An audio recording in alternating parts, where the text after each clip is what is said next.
Alright, so we'll walk through this really quickly.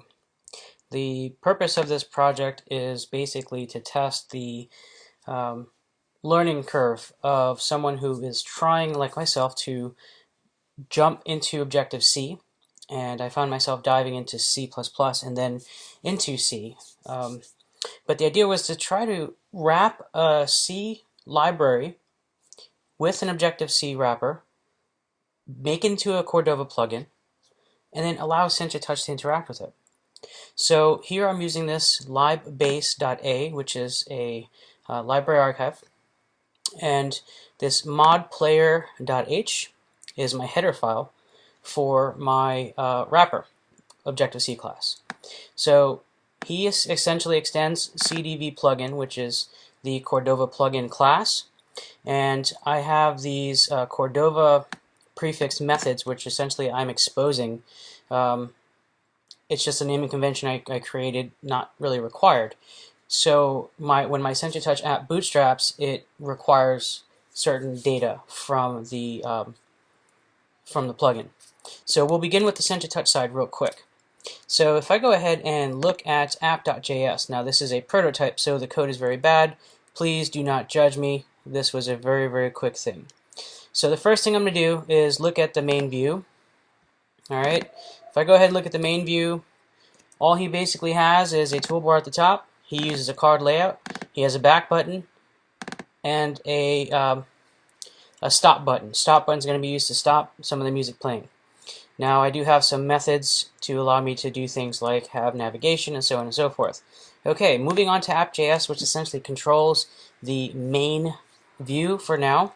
When the launch method of the app.js is executed, we initiate an instance of main, and then we go ahead, add it to the viewport, and then lastly we execute this Cordova get mod paths method off of the mod player plugin. So when the get mod paths method is executed on the plugin, he's essentially going to call this callback. Now we're going to use exe.function.bind to bind this instance of on after get directories method.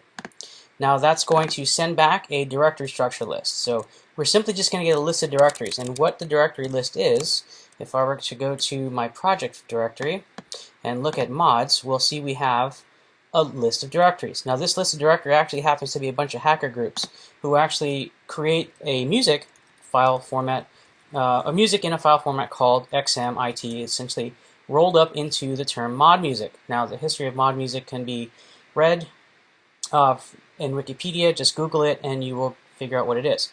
So the idea is that I want Cordova to be able to first give me all the directories in this mod directory, and I'm going to show a list of all the directories. Each directory essentially is a container for a group set of mod tracks. Alright, and then eventually the Cordova instance is going to get me the directory contents, right? Very simple. Lastly, the Cordova plugin is going to go ahead and actually execute the C++ library to play the song.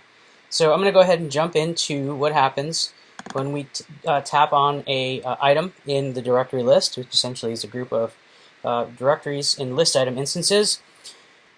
When we pass on, when this method is executed, we simply call Cordova get mod files for the directory, and then at that point we have the path. That's going to essentially come back in a JSON string. We're going to go ahead and decode that guy, and then we're going to go ahead and add a new data view list. And lastly, we're going to register a list tap handler on this guy. Now underneath him, when a item is tapped on the list for the files, we're going to execute Cordova play mod, and we're actually going to pass in the path for which the file to play. And that is the very simple test. Can we, one, write an Objective-C wrapper for a C++ library? Yes. Can we have two-way communication between Cordova and CenturyTouch really easily? And the answer is actually yes. And there's a lot more I want to be doing with this. But we'll go ahead and jump into the demo. So I'm going to go ahead and recompile. There we go, build succeeded. And now, one thing I want you to look at is this console log. So Cordova went ahead and logged that the index.html was loaded. Now I am currently using my local domain MMP to load the application. That's going to allow me to iterate through changes on the HTML side really quickly without having to do a Sent-to-Touch test build. So we're going to put that aside for a moment. So what we see here is we have a list of directories.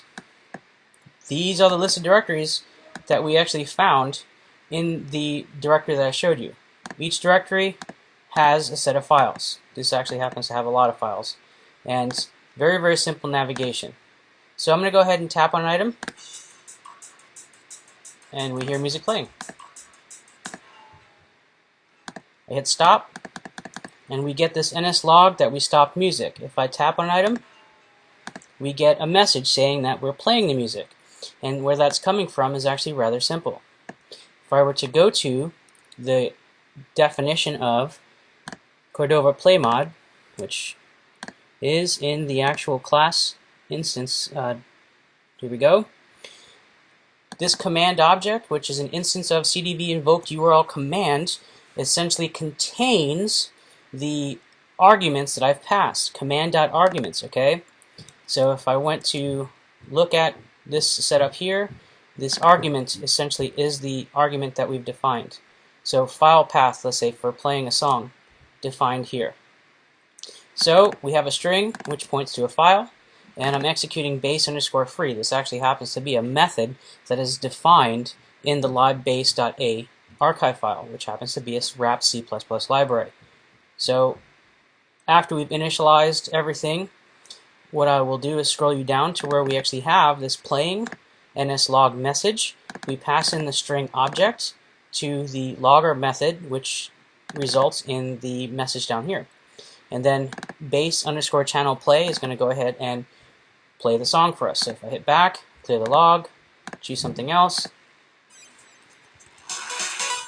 it works. Now the question is, how does stop work? That's actually rather simple. If I jump to Cordova Stop Music, I can see that the NSLog stopping music is set up here. And looking at the touch setup, if I go to the really horribly defined stop event listener that happens to be fired from the mmp.view.main class, we see that we simply execute the Cordova Stop Music method from the mod player plugin. And there you have it. It's actually a rather simple setup. There's a lot more I want to do with this, especially in line with doing more of two-way communication between Cordova and Sent-to-Touch. But there you have it. Very, very cool stuff. Super excited about this, and there's a very, very good story that I'm going to be able to tell when it comes to how to set stuff up like this. Thanks for watching.